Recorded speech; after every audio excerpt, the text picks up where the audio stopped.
بسم الله الرحمن الرحیم. الهی انت کما احب فاجعلنی کما تحب. خدایا تو آن گونه ای که من دوست دارم، پس مرا آن گونه کن که تو دوست داری و میپسندی. به حق محمد و آل محمد صلوات الله علیهم اجمعین. اللهم آمین. سلام مردم، هم نفسای یاد خدا. الهی که خوب باشین. خیلی ممنونم که انتخاب شما شبکه قرآن و معارف سیماست و برنامه یاد خدا. الهی که حالا که حسن سلیقه به خرج دادین و برنامه خودتون یاد خدا رو همراهی میکنید از طریق قاب شبکه قرآن، اینجا به شما خوش بگذره.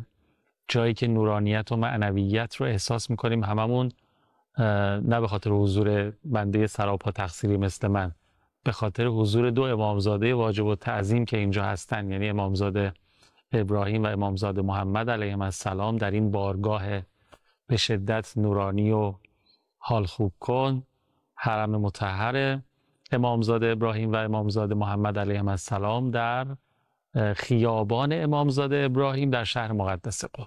انشالله ما نایب وزیر هستیم و انجام وظیفه میکنیم، اما انشالله که شما مشرف بشید. یه فاصله بگیریم و برگردیم. من سلام بگم به استاد رمزی اوحدی که این نوبت هم قدم به چشم من گذاشتن. الحمدلله. بفرمایید. اللهم صل علی محمد و آل محمد و عجل فرجهم. سلام علیکم و رحمت الله. استاد خیلی خوشم. سلام علیکم و رحمت الله. ارادت خودم رو به محضر جناب عالی، دوستان همکارتون و بینندگان محترم تقدیم میکنم. سلامت بشین. و برای همه شما از خدای بزرگ سلامتی میخوام. زنده باشید. ما هم برای شما. چه خبر؟ سلامتی وجود. همه چی خوبه؟ الحمدلله. الحمدلله رب العالمین.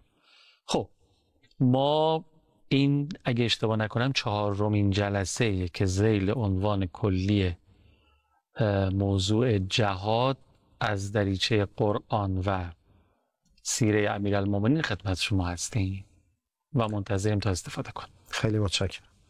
یکی از نکاتی که بایستی بهش پرداخته بشه بحث جهاد در قرآن و بعد میایم سراغ سیره عملی امام علی علیه السلام. این جلسه یه اهمیت ویژه‌ای داره در ارتباط با اینکه جهاد در سیره امام علی علیه السلام یه دریچه خاص و جدیدی رو میخوایم ازش بیان بکنیم و این جهادی که داریم عرض میکنیم امنیت ساز برای داخل بلاد اسلامی.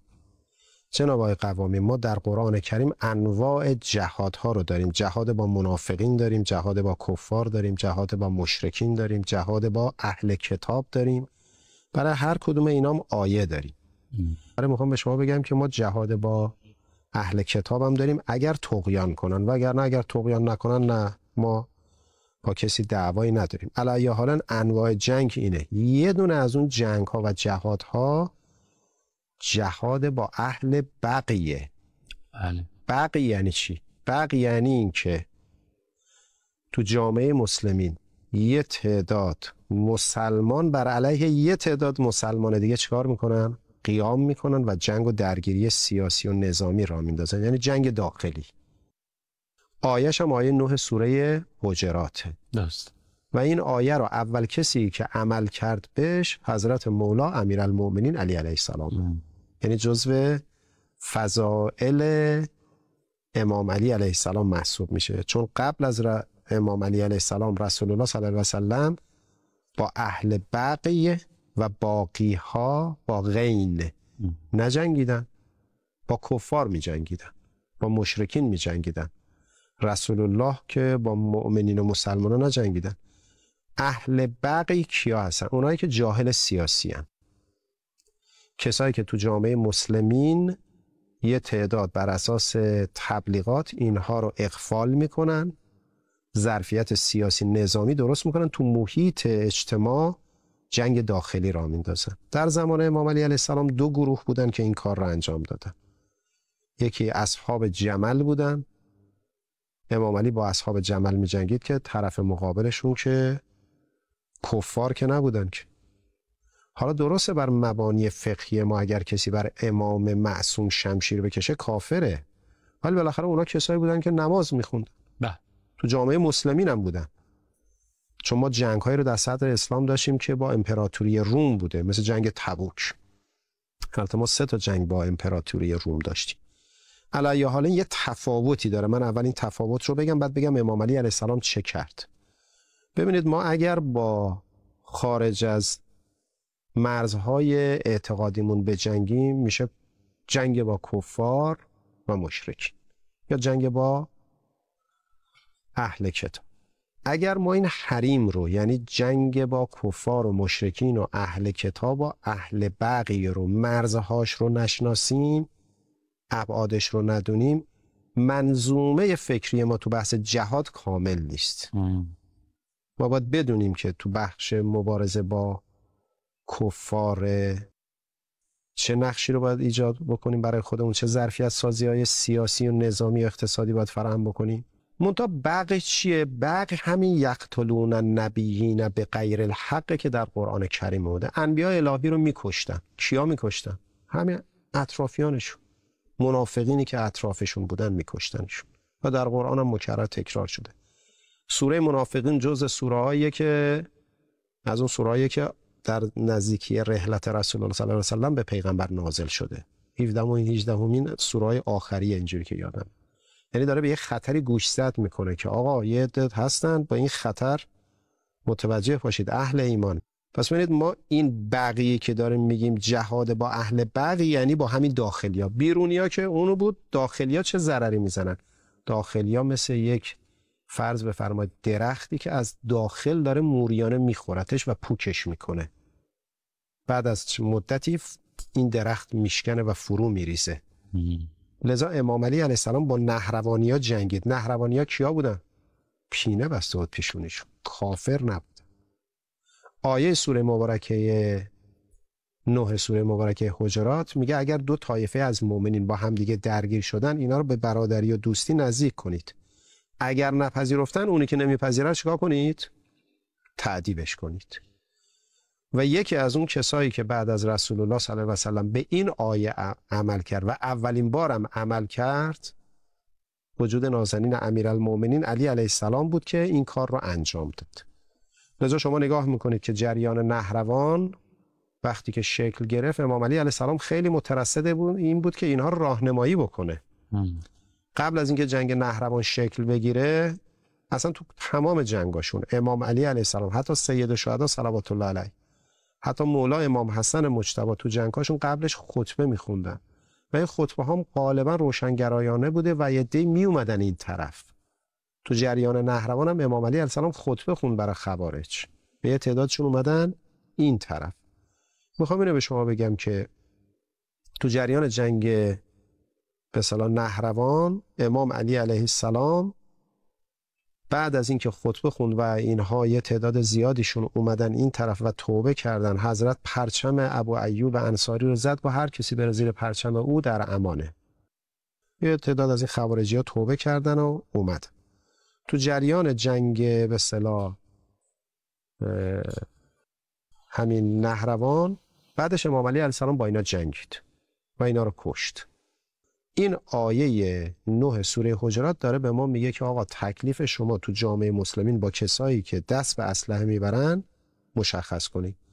مصداق امروزیش گروهک منافقینه که اول انقلاب امام سعی کرد اینا رو نصیحت کنه، به راه بیاره، دیگه نشد، اینا هم دست به اسلحه بردن. و حالا البته اینا منافق بودن، ما نمازخونم اینا رو نمیدونیم، ولی بالاخره یه ظاهر اسلامی دارن. فرق میکنه با مشرک و کافری که ما میدونیم مثلا اصلا دین نداره. پس اهل بقیه یا باقی به کسی میگن که تو فضای سیاسی کشور میاد فضا رو جوری ملتهب میکنه و از جامعه تلفات میگیره، اختلاف ایجاد میکنه و درگیری درست میکنه. و تبعات این نوع اتفاق چه بسا خیلی بیشتر و عمیق‌تر گاهی وقتها از کاری دشمن بیرون. بله. الان مثلا شما نگاه کنید داعش آبرویی که از اسلام برد، آمریکایی‌ها صهیونیست‌ها چند سال باید تلاش میکردن تو کار رسانه‌ای تا آبروی اسلامو ببرن. معابد رو منفجر میکرد، درسته، مساجد رو ویران میکرد، قبر انبیا و امامزاده ها رو با خاک یکسان میکرد، زن مسلمان رو اسیر میکرد، سر بچه مسلمان رو میبرید. البته داعش که اصلا ساخته شده بود برای همین. بله، یعنی اصلا ولی یه ظاهر اسلامی داشت. آره، به ظاهر اسلامی به ظاهر اسلامی مثل همون خوارج بود دیگه. آره. مثل خوارج بود. میدونین من برش عرض کردم، میخوام بگم که حالا داعش رو دشمن بیرونی درست کرد، این اصلا وجود خارجی از قبل که نداشت، این گروه رو اینا شکل دادن. ما تو داخل خودمون همون بین مسلمانامون الان کشورهای و حکومت‌های به ظاهر مسلمانی داریم که از صدر اسلام مسلمانن، خیر سرشون، بله. ولی اینا از داخل دارن دشمنی میکنن و ضربه میزنن. میدونی چی میگم؟ اینو دارم میگم. و اتفاقا اگه دشمنی اینا نبود و پیکره جامعه اسلامی متحد بودن، همون چیزی که فرموده قرآن که واعتصموا بحبل الله و حبل الهی، همه با هم چنگ میزنن، اصلا این همه عرض اندام، جای عرض اندام برای کفار و دشمنان اسلام، دشمن بیرونی نمیموند. بله دقیقاً فرمودید. ببینید نیرو و توان جامعه اسلامی رو به تحلیل میبرن. آره. یعنی ضعیف میکنن. خب ما اینجا نگه داریم، ببخشید. بقیه رو فرمودین و اینا اگر کامل شده. بله. ما یه فاصله بگیریم، برگردیم و مراتب بعدی رو توضیح بفرمایید. اللهم صل علی محمد و آل محمد و عجل فرجهم. منم مثل شما این شاخک‌های ذهنی و فکریم کاملا تیز شده به برکت فرمایشات استاد رمزی اوحدی و دارم استفاده میکنم از نکات دقیق و فنی که میفهمند. بزرگوارید. پس یکی از جهادهایی که باید ما تو جامعهمون خیلی بهش بپردازیم و امروز هم ما خیلی متاسفانه باش درگیریم و تجربه‌های تلخی هم تو این چند سال گذشته دوره خودمون گذروندیم، جهاد با اهل بغی که آیه‌ش هم تو قرآن اینه و امام علی هم توی جنگ نهروان به این آیه عمل کرد. اولین کسی بود که این جهاد با اهل بغی رو انجام داد. منافقین فقط زمان پیغمبر بودن و سوره منافقین مال همون موقع بوده دیگه. شما الان منافق ندارید؟ این قرآن قراره تا قیامت ما رو هدایت کنه دیگه. پس الان هم شما منافق دارید. پس خوبه ما یه مقدار منافق شناس باشیم. پس شما نمی‌کنید این حرفا رو کیا دارن میزنن؟ ظاهر اسلامی. منافق دیگه، منافق چیه؟ فرقش با کفار چیه؟ کفار از بیرون داره با شما گاردشو میبنده، قشنگ تکلیفت هم شما میدونی، شما این طرفی اون طرف. آره دیگه. منافق این طرفه، این بده. لذا شما نگاه میکنید پیغمبر اسلام وقتی که برای جنگ تبوک، ببینید چه جوری از پشت خنجر زدن به اسلام منافقین. ما اینا رو الان هم داریم که امام فرمودن منافقین از کفار بدترن. بله، منتها مجاهدین این منافقین خلق نه، الان هم ما منافقین، همین منافقین هم از کفار بدتر. ببینید چه ضربه‌ای به پیغمبر زدن. این خیلی تیکه عجیبیه تو تاریخ جناب آقای قوامی، خیلی عبرت آمیزه. قل سیروا فی الارض. آره بابا برید بخونید تاریخو. پیغمبر اسلام لشکر خودش رو برای جنگ تبوک حرکت داد. 30,000 نفر بود لشکر رسول الله صلی الله علیه و سلم. یک گردنه بود نزدیک شهر مدینه به نام ثنیة الوداع، الان داخل شهر مدینه است. یعنی یک گردنه بود که شما از اونجا دیگه شهر مدینه رو رد می‌شدی دیگه نمی‌دیدی. تو این گردنه منافقین 20,000 نفر از لشکر رسول الله رو برگردوندن تو شهر مدینه. پیغمبر با 10,000 نفر موندیم وسط. عجب. یعنی 2/3 برگشت. 2/3 منافقین برگردوندن. همین بلاها به سر اسلام در آوردن. لذا شما نگاه میکنید این ضربه‌ای که این منافقین به پیغمبر اسلام اینجا زدن، متاسفانه این تو کتابای تاریخی ما کم مطرح میشه. آقا یه سپاه 30,000 نفری رسول الله برای جنگ تبوک حرکت داده، هنوز از مدینه خارج نشده، همه ابتدا چند کیلومتری شهر مدینه بوده. منافقین با همون کارهای رسانه‌ایشون بگید 20,000 نفر رو برگردوند. الان هم همینه. من الان دیدم، الان هم هستن دارن سخنرانی میکنن، سرکوب میکنن، سرزنش میکنن که اصلا ما برای چی رفتیم برای دفاع از حریم اهل بیت و مدافعین حرم. اینا الان دارن سرزنش میکنن. خزینه تراشیدیم. بله. بس شما نگاه میکنید منافقین، همین منافقین تو شهر مدینه میان چیکار میکنن؟ مسجد درست میکنن، خونه تیمی درست میکنن. خونه تیمی اون موقع مسجد زرار بوده، الان هم رسانه و کانال و گروه دارن، خیلی راحت روزنامه دارن. هر جوری دلشون بخواد بگید اذهان عمومی رو تغییر میدن، شورش های اجتماعی به وجود میارن. به این میگن چی؟ جهاد با اهل بغی. حالا این جهاد با اهل بغی یه وقتی تبلیغیه که بیشترش باید تبلیغی باشه، چون امام علی علیه السلام با اهل بغی، یعنی نهروانی‌ها که می‌جنگید، قبل از جنگیدنش حضرت کلی کار تبلیغی کرد که اینا رو از این مسیر منحرف در بیاره. نشد، بعد دیگه دست به شمشیر برد. ما الان باید روشنگری بکنیم که این اهل بغیی که دارن فضای کشور رو تو هر زمینه‌ای که شما می‌خواید حرکت بکنید کار رو به جای رسوندن که اون چشم تیزبین عمیقبین این نظام مقام معظم رهبری میدونید چی فرمود؟ گفت دلم برای رئیسی سوخت. چجوری رسانه رو تغییر میدن؟ چجوری جای قاتل و مقتول رو عوض میکنن؟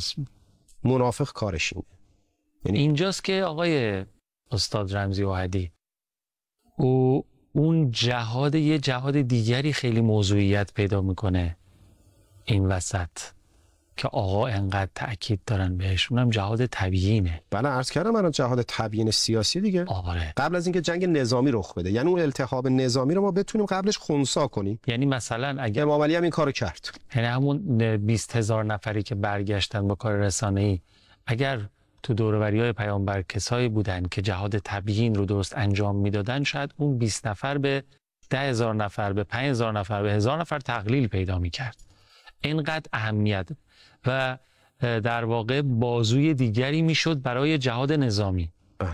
این فرمایش رو من یاد اون حکایت هم انداخت که به امیرالمومنین گفتن یه اسب جوندار تندرو داشته باش شما، مثلا بالاخره امیری فرموده زود به کار من نمیاد، چون دو حالت داره، یا کسی فرار میکنه من باید دنبالش کنم، باید اصلا بهش برسم که من اهل این نیستم کسی که فرار میکنه دنبالش کنم، یا یه کسی میخواد منو دنبال کنه من میخوام فرار کنم که من اهل فرار کردن نیستم. صلوات الله علیه. به کار ما نمیاد. جانم امیرالمومنین. آقا خیلی ممنونم، خیلی استفاده کردیم، دست شما در نکنه، اجرتون با هست تعمیر. ممنونم از شما که دل دادید به برنامه خودتون و نقطه نظری هم دارید، حتما از طریق این پل‌های ارتباطی که در خلال برنامه زیر میز شد با ما در ارتباط باشین و به 162 شماره رابط عمومی سازمانم اظهار نظر بفرمایید.